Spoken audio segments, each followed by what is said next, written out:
اعوذ باللہ من الشیطان الرجیم بسم اللہ الرحمن الرحیم وقال الذین کفروا لولا نزل علیہ القرآن جملۃ واحدہ، یہ ایک اور اعتراض تھا ان کی طرف سے۔ وہ لوگوں نے کہا یہ کہ کیوں نہیں اتر گیا ان پر قرآن پورا کا پورا ایک ہی مرتبہ، یعنی اس میں اصل میں جو امپلائڈ ہے ان کا اعتراض وہ یہ تھا کہ جیسے تورات تھی وہ تو حضرت موسیٰ کو ایک دم ساری دے دی گئی لکھی ہوئی تختیوں کے اوپر۔ یہ جو حضور کہہ رہے ہیں صلی اللہ علیہ وسلم کہ مجھ پر یہ تھوڑا تھوڑا قرآن نازل ہو رہا ہے، تو اس میں مشابہت پیدا ہو گئی ظاہری طور پر کہ جیسے کوئی شاعر ہوتا ہے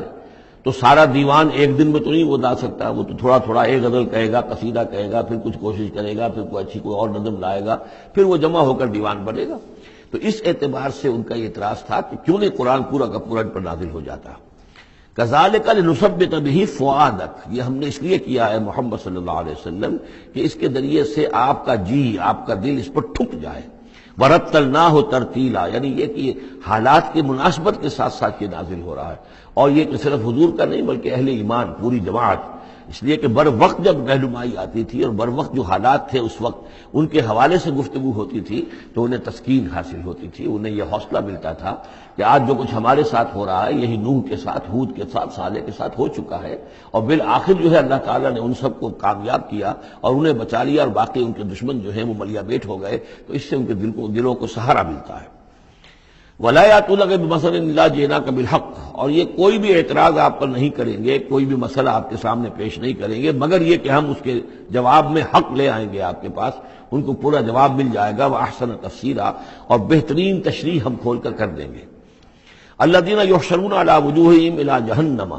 وہ لوگ کہ جو اپنے منہ کے بل، اوندھے منہ جمع کیے جائیں گے جہنم کی طرف۔ اولئک شر مکانا واضل سبیلا، یہ لوگ ہوں گے کہ جو بہت ہی برے ہوں گے اپنے مقام اور مرتبے کے اعتبار سے، اور بہت ہی بھٹکے ہوئے ہوں گے سوا سبیل سے، سیدھے راستے سے۔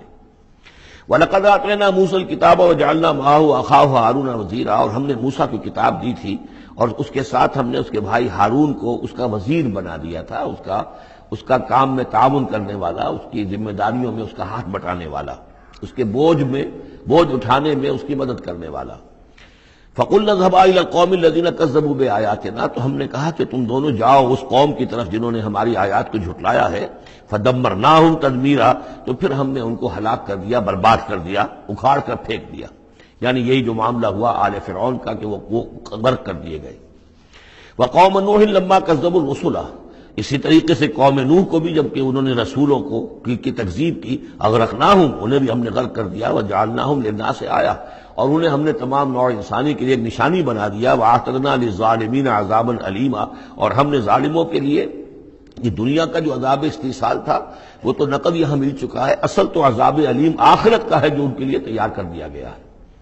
وَعَادًا وَثَمُودَ وَأَصْحَابَ الرَّسِّ وَقُرُونًا بَيْنَ ذَلِكَ، اور یہی معاملہ ہوا قوم عاد کا، قوم سمود کا اور کنویں والوں کا۔ اس کے بارے میں کوئی زیادہ صراحت کے ساتھ کوئی ایک رائے نہیں ہے کہ یہ بھی کوئی ایک قوم تھی جس کے پاس رسول بھیجے گئے، ان کے رسول کا کیا نام تھا، وہ قوم کب اور کہاں تھی، اس کے بارے میں کوئی اتفاق رائے نہیں ہے۔ وقرون، لیکن یہ کہ معلوم ہوتا ہے کہ انہوں نے اپنے رسول کو کسی کنویں کے اندر بند کر دیا تھا، تو وہ رس کہتے ہیں کنویں والے۔ وقرون بین ذالک، اور پھر یہ کہ ان کے مابین اور بہت سی بھی قومیں اور نسلیں اٹھی۔ وکلا ضربنا لہ الامثال، اور ہم نے ان سب کے لیے اپنے اپنے وقت پر ہم نے دلیلیں دی، حقائق واضح کر دیے، تمثیلیں بیان کی۔ وکلا تبرنا تتبیرا، لیکن بالآخر ان کے انکار کی پاداش میں ان سب کو ہم نے غارت کر دیا۔ وَلَقَدْ أَتَوْا عَلَى الْقَرْيَةِ الَّتِي أُمْطِرَتْ مَطَرَ السَّوْءِ، اور یہ لوگ آتے جاتے ہیں اس بستی پر کہ جس پر بڑی بری بارش ہوئی تھی، یعنی یہی سدوم اور عمورہ کی بستیاں۔ افلم یکونوا یرونہا، تو کیا یہ اس کو دیکھتے نہیں ہیں؟ یہ جب جاتے ہیں قافلہ لے کر اپنے اس کے قریب سے گزرتے ہیں، وہاں کے وہ کھنڈرات ہیں وہ ان کی نگاہوں کے سامنے آتے ہیں، تو کیا یہ اس کو دیکھتے نہیں ہیں؟ بل کانوا لا یرجون نشورا، لیکن یہ کہ ان کو جی اٹھنے کی اور بعث بعد الموت کی امید نہیں ہے، چونکہ وہ خیال نہیں ہے، لہذا ان آیات کو، ان حقائق کو یہ دیکھتے ہیں، گزر جاتے ہیں اندھوں کی طریقے سے، اس سے سبق نہیں سیکھتے۔ وَإِذَا رَأَوْكَ إِن يَتَّخِذُونَكَ إِلَّا هُزُوًا، اور اے نبی جب یہ آپ کو دیکھتے ہیں تو بس یہ پھر آپ کا مذاق اڑانا شروع کر دیتے ہیں۔ یہ بھی ایک طریقہ ہوتا ہے، آپ سیریس ہو ہی نہ، سیریس ہوں گے تو کسی کی بات سن کر کچھ سمجھنا پڑے گا، غور کرنا پڑے گا، جواب دینا ہوگا، اس کو چٹکیوں میں اڑائیے، ہنسی مذاق میں اڑا دیجیے۔ وَإِذَا رَأَوْكَ إِن يَتَّخِذُونَكَ إِلَّا هُزُوًا، اور جب یہ آپ کو دیکھتے ہیں تو یہ بس یہی روش اختیار کرتے ہیں آپ کے ساتھ کہ آپ کا مذاق اڑاتے ہیں۔ احاذ الذی بعث اللہ رسولا، یہ ہے وہ جنہیں اللہ نے بھیجا رسول بنا کر، یعنی بڑے بظاہر جو استحقار کا انداز ہو، اچھا یہ ہے وہ جو سمجھتے ہیں کہ ان کو رسول بنایا گیا، اللہ نے رسول بنا کر بھیجا ہے۔ احاذ الذی بعث اللہ رسولا ان کاد لیضلنا عن آلہتنا، واقعتاً یہ شخص جو ہے یہ تو تل گیا تھا، قریب ہو گیا تھا کہ ہمیں اپنے معبودوں سے ورغلا دے، لولا ان صبرنا علیہا، اگر ہم اپنے معبودوں پر ثابت قدم نہ رہتے، صابر نہ رہتے، جمع نہ رہتے، اگر ہم نے ان کے ساتھ وفاداری کا رشتہ جو ہے، وفاداری بشرط استواری عین ایمان ہے، اگر ہم نے اس وفاداری کا رشتہ اپنے معبودوں کے ساتھ استوار نہ کیا ہوتا تو اس شخص نے تو واقعی ہمیں برگشتہ کر دیا تھا۔